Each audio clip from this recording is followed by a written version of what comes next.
አንዳንዱ ወጣት ጫት መቃም ዘመናዊነት ስልጡንነት መስሎ ይታየው ይሆናል።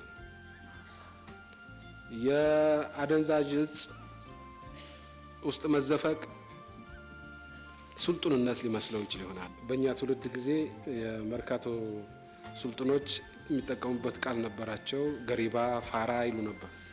የራሴን ልምድ ልንገራቸው። ሁለተኛ ደረጃ ትምህርት ቤት መጨረሻ ላይ ነው ሲጃራ ማጨስ የጀመርኩት። ለምን ቢባል ስልጡኖች የምላቸው ሰዎች ሲጃራ ያጨሳሉ።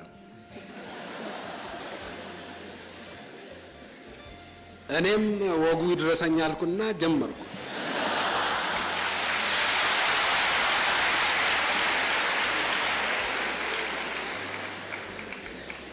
ነገር ግን አሁን በሰለጠኑት ሀገሮች ያለውን ሁኔታ ስታዩ ሲጃራ የሚያጨስ ነው እንጂ ፋራ የሚባለው ገሪባ የሚባለው ሲጃራ የማያጨስ አይደለም። አሁን በሰለጠኑት ሀገሮች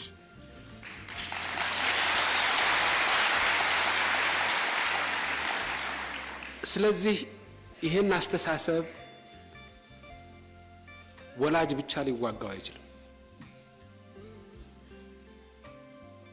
እኔ በአቅራቢያ የነበሩ ሲጃራ የሚያጨሱ ወጣቶችን አይቼ ነው የተከተልኩት። ሌላውም በአቅራቢያው የነበረውን ነው አይቶ የሚከተለው ወጣቱን ነው።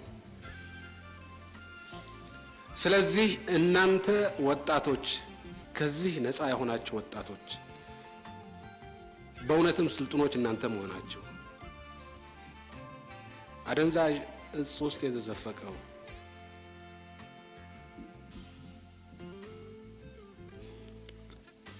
ሌት ተቀን ጫት በመቃም ከሰውነት ወደ እንጨትነት የተቀየረ ሰው